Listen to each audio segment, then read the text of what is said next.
Live from Your Mind Productions presents On the Threshold.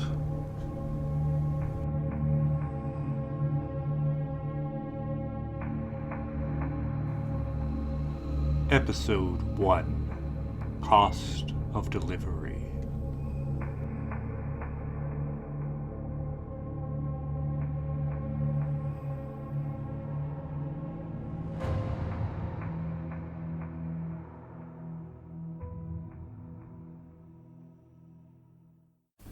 The year had been a year of terror, and of feelings more intense than terror for which there is no name upon the earth. For many prodigies and signs had taken place, and far and wide over seas and land, the black wings of the pestilence were spread abroad. The peculiar spirit of the skies, if I mistake not greatly, made itself manifest not only in the physical orb of the earth, but in the souls, imaginations, and meditations of mankind.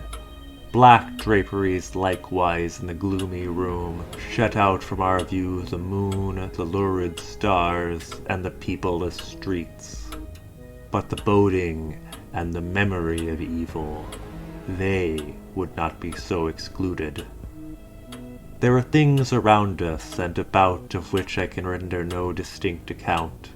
Things material and spiritual, heaviness in the atmosphere, a sense of suffocation, anxiety, and above all, that terrible state of existence which the nervous experience when the senses are keenly living and awake, and meanwhile the powers of thought lie dormant. A dead weight hung upon us.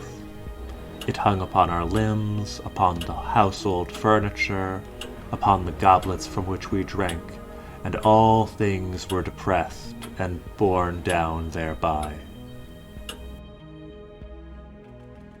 Edgar Allan Poe wrote those words nearly 2 centuries ago, when epidemics were an omnipresent fear. For the most part, it was a fear we had forgotten until recently.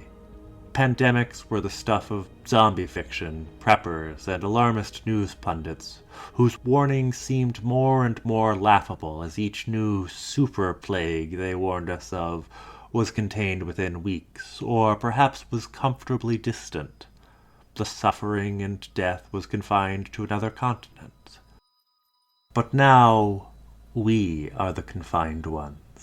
Isolated in our homes as the reality of those old fears creeps back into our lives. It leads me to wonder what other forgotten fears lurk just beyond the delusions of safety and control to which we cling. My name is Philip Glazer. I'm something of a semi-professional investigator. Like most of you, my day job has been quite disrupted by the outbreak of COVID-19. However, if there can be said to be a silver lining for me, it would be that I now have more time to dive into some rather unsettling occurrences I've been meaning to research for a while. I should say up front that I'm not really a believer in conspiracy theories or the supernatural. Indeed, laughing at videos that promotes that sort of nonsense is actually one of my favorite pastimes. But, well, perhaps it would be best explained through the experience of a friend of mine I'll call Matthew. Matthew is a food delivery driver with DoorDasher. 3 months ago, he called me to ask if I would look into the background of a delivery that had gotten more than a little strange. At least that's what I eventually figured out he was asking about over the static. Admittedly, I may have been a little slow on the uptake given that it was 5 a.m. I've always known Matthew to be quite level-headed, but his tone on the phone was manic, almost incoherent. I was able to calm him down somewhat, but I nodded along and asked him to write it all out in an email. Here's what he sent me. Phil. Sorry about last night. I'm just a little shaky for reasons that I'll get to. Let me start from the top. For the past few weeks, I've been door dashing late nights, 8 p.m. to 5 a.m., that sort of thing. It's nice.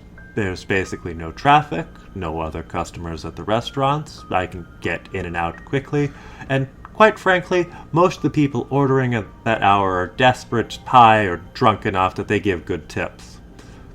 And if they're being cheap and not tipping anything up front on the app, I can just keep turning down the order until they offer more.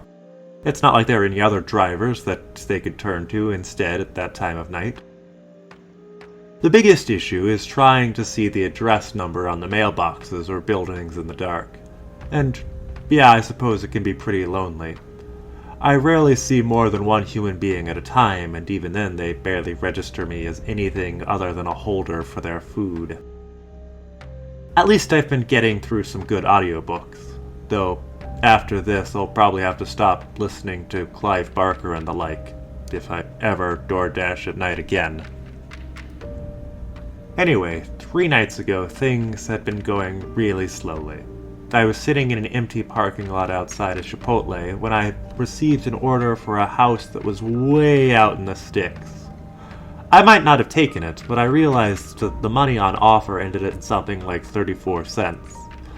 You see, DoorDash has this weird system where if a customer tips more than a certain amount, the app doesn't actually say how much you'll get in the final order, and on every order it says, "Final amount may be greater."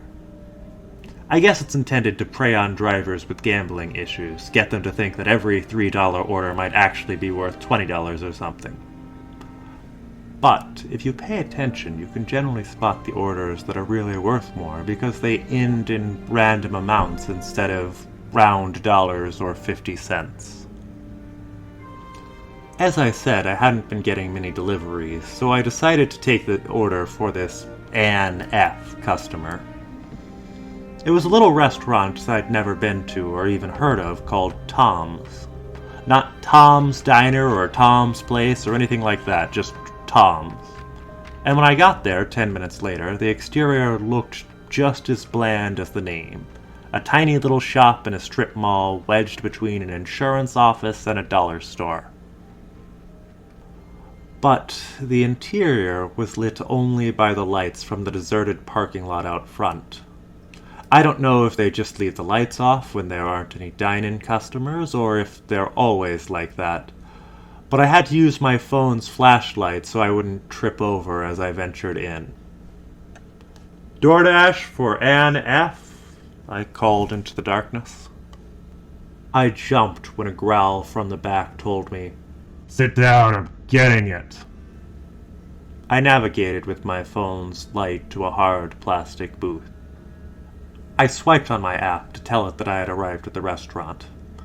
That's when I noticed the item I was supposed to pick up wasn't labeled like hamburger or chicken masala, as the app normally lists.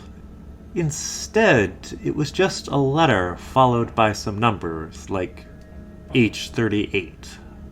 I don't remember the exact numbers and letters, but you get the idea. The sudden chopping, hacking sounds from the back made me almost jump out of the booth when I reminded myself that slicing through flesh is something that restaurants normally do. Still, my hair was on end. I tried to ignore it by focusing on the headlines on my phone. After maybe 5 minutes, he emerged from the kitchen with a large gray plastic bag. I couldn't really tell you what he looked like because I could barely make him out with what little parking lot light the windows let through. I do know that he was big, at least 6.5 feet, and thick-set. I thanked him and tried to make a half-joke about getting an electrician to look at the lights, but he just grunted back. The sack he gave me didn't fit into my DoorDash bag, so I just set it down on my passenger seat. In hindsight, I think it may have shifted strangely as I did so, but I made nothing of it at the time. As I was setting Google Maps for Anne's address, I noticed the stench. For the most part, I enjoy the smell of what I'm delivering as a little perk of the job, but this was foul. The closest I can compare it to is undercooked meat on the verge of rotting, but that's not quite it. I rolled down the passenger window and started driving. The city lights and distant sounds of other cars started fading behind us as we headed into the country. The night must have been overcast because it was so dark I couldn't even see the horizon. The earth and sky blended together seamlessly, with my headlights revealing the stretch of road in front of me like it was the only thing that existed in an endless black void. But I guess it did end. The address was a large ranch house, the sort of place that rich people build for themselves to retire to or commute from. It looked like it was built in the last few years, or at least the driveway and pavement did. I couldn't see the whole thing clearly. One thing I had learned quickly about delivering at night is to text the customer instead of ringing the doorbell. People might be working late and not appreciate having the whole house woken up, even less if you have the wrong address. So I waited for a reply text for at least 5 minutes before I called the number. "You are the delivery driver?" asked an older man's voice. Yeah, I'm delivering an order for Anne? Anne F? "Yes, she is my wife. I will feed it to her. Please come to the front door." I remember thinking at the time that his wording was just an amusing slip of the tongue. That's the only reason I really remember it. I did as instructed, waiting at the front door like a good delivery man. And I was nearly blinded when he opened the door to the foyer. As my eyes adjusted, I saw the customer. It's hard to say how old he was since his head was shaved. He could have been anywhere from his 40s to his 80s. Caucasian, I think, but I couldn't really tell you much more than that. You see, in addition to the bright light, I was distracted by another figure stumbling around a corner down the hall. It was entirely wrapped in a yellow rain jacket and gloves so that I couldn't see any skin. Why would anyone be wearing that inside? In case I haven't said, it absolutely was not raining, so it's not like they were preparing to go out. The next thing I knew, I was alone in darkness again as the door slammed. He must have taken the bag from me while I stood there transfixed, because it was gone. I don't know how long I stood stunned on the doorstep, but eventually my reflexes kicked in and I swiped "Delivery Complete" on my app. The tip turned out to be $60, so I just chalked it all up to some sort of weird, rich fetish roleplay thing, or something equally bizarre but ultimately benign. The rest of the evening went smoothly, and I had left the whole affair on my mental back burner. It wasn't until dawn that I noticed the pale green stain on my passenger seat where I had put the bag down. It had the same distinctive and unplaceable stench. I must have spent an hour trying to get it out with soap and water. But eventually a mix of detergent and vinegar worked.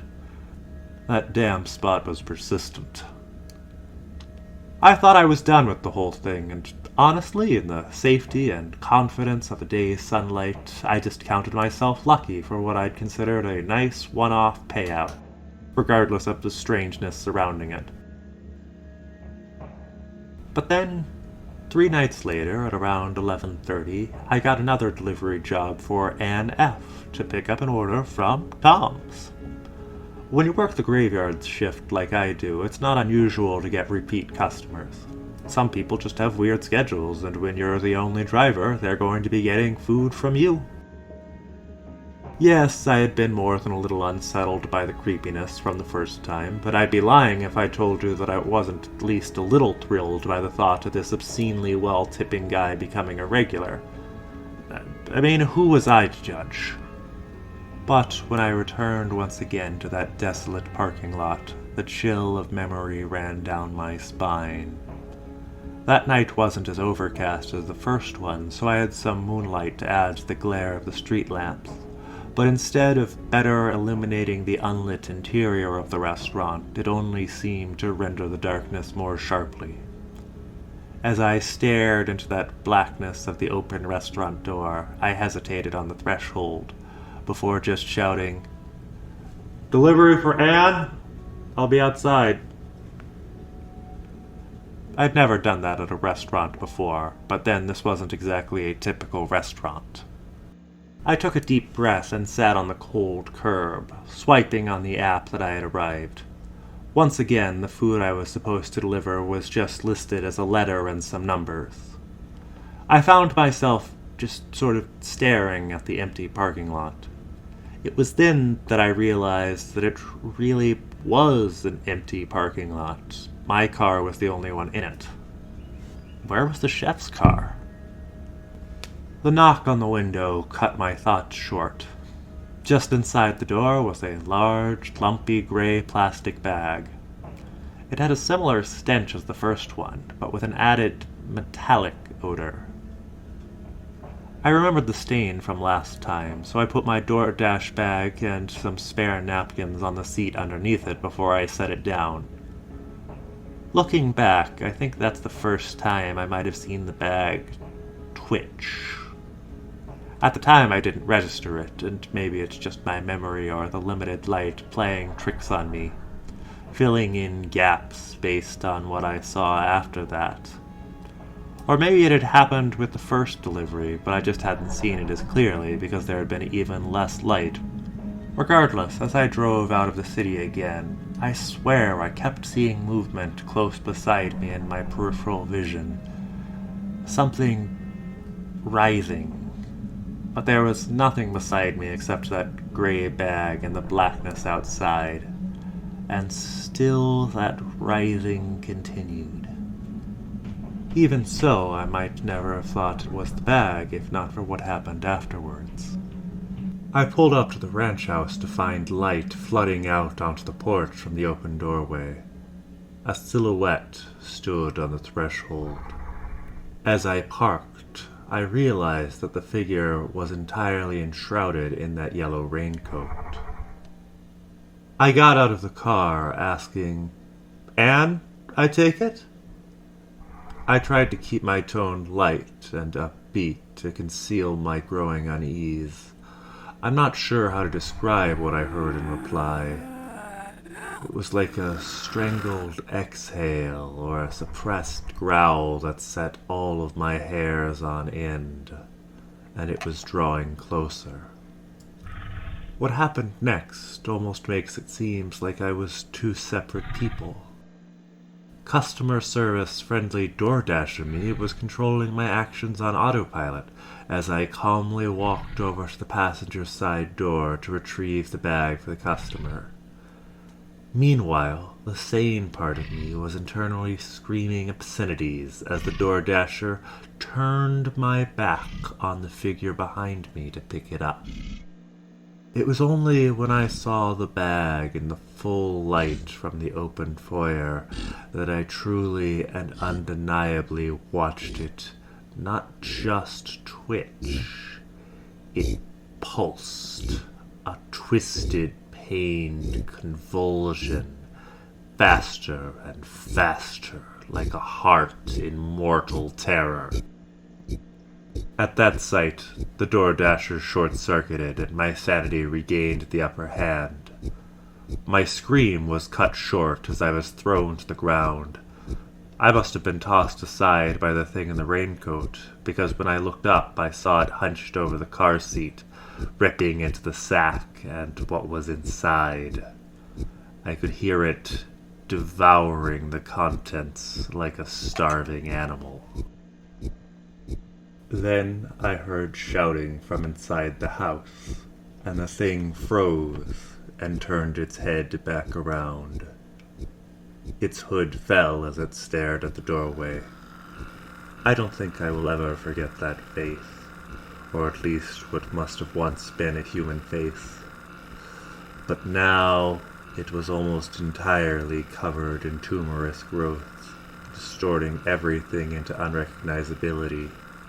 The eyes, the nose, everything human was drowned in those cancerous masses. Everything but the mouth. A mouth now dripping with red. The next thing I recall is swerving wildly to avoid the headlights of the truck barreling down on me. I overcorrected and steered my car off the road, almost flipping the car before I slammed into a tree. When I recovered from the haze, I saw on my phone that it was 4 a.m., almost 5 hours since I started the delivery. I eyed the encroaching forest shadows around me as I called the police. I guess I wasn't making a lot of sense, because they just told me to calm down and that a tow truck would be on its way. At some point in my explanation to them, I realized that my story sounded completely insane, and that there was no chance that they would believe me or look into any of this. So, for whatever reason, my next impulse was to call you. Sorry about that. But I still really need your help. You see the picture I attached? That's what I found in my car just before they towed it away. That's what proves I'm not just crazy or dreaming or making all of this up. I just need some sort of explanation. Please. Matthew has never been prone to pranks, but even so, I probably would have taken all of this as a joke if not for the photo of the twisted, fleshy mass gurgling out from under his car seat. Regardless, this hardly proves that all of his memories of events are accurate. Clearly, he experienced physical trauma in the crash, and Occam's razor would suggest that much of his horrifying recollections of that delivery were half-dreams conjured up on the wake of the car accident, his subconscious filling in the gaps with elements from horror audiobooks. I'm sure that I will be bombarded by emails from the flying saucer crowd if I don't mention that lost time and gaps in memory are frequently elements in alien abduction narratives. However, I would point out to them firstly that none of the other elements map onto your standard UFO abduction myths, and secondly, that it's far more easily explained as Matthew going into shock from the aforementioned car crash. Unfortunately for my follow-up investigation, Matthew didn't ever save the address of the client to whom he delivered the food, and he doesn't have a way to retrieve it, so it's not entirely possible to dig deeper from that direction. Thus, I decided to follow up on the restaurant, Tom's.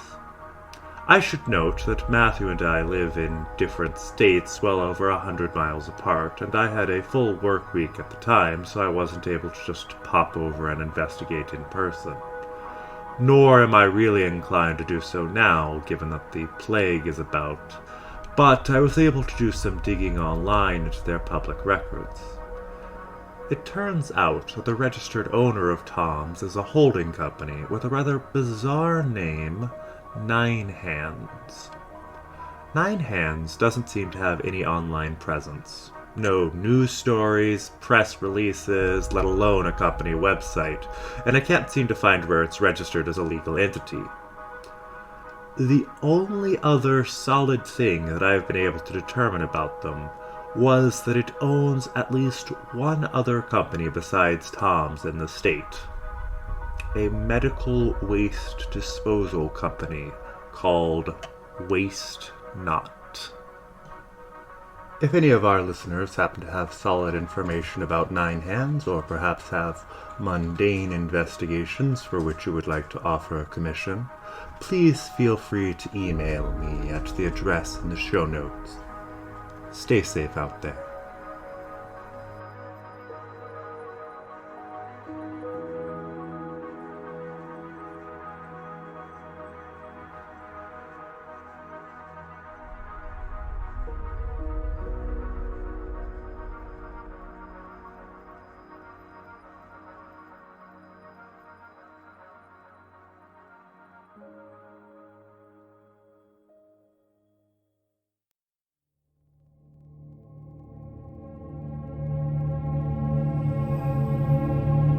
Hello, I'm Gregory Moss, creator and writer of On the Threshold. Thank you for listening. If you've been enjoying my little podcast, please share it with your friends, neighbors, enemies, really anyone who you think might enjoy it. This is a new podcast, so every new listener matters a lot.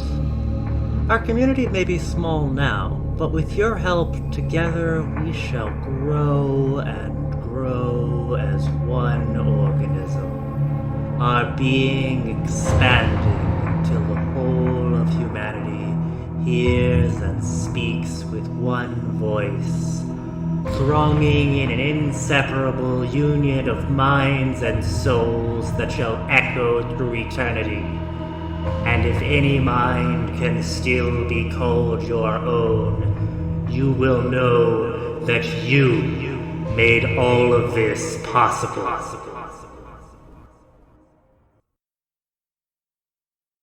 So yeah, I'd really appreciate you passing it on if you can. Thanks, and stay safe out there. On the Threshold is produced and distributed by Live From Your Mind Productions under an Attribution Non-Commercial Share-alike 4.0 international license. This episode was written and performed by Gregory Moss. Thank you for listening. The Climb, Part 1. The scratching sound coming from above stirred me from my stupor. It was like a mechanical clawing, tearing in a slow, persistent rhythm. How long had it been there? How long had it been muffled by the sound of the television? I turned down the TV and looked around the den. I thought it might be the ceiling fan, but no, the sound was coming from upstairs.